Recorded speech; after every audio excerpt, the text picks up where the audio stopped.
Actually, the officer candidate course is a program of the Philippine Army to produce officers para sa ating Philippine Army. Maganda itong programa natin na ito because for one, we recruit college graduates already. No? So pagpasok nila, they spend 1 year dito sa officer candidate school and after that, they become second lieutenants in the Philippine Army.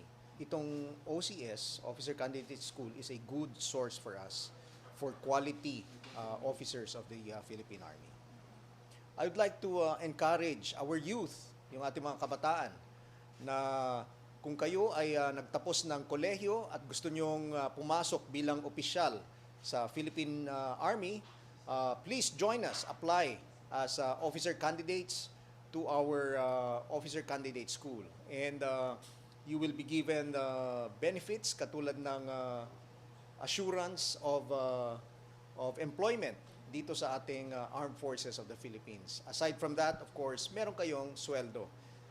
More importantly, you will be given the chance, the opportunity to serve our country.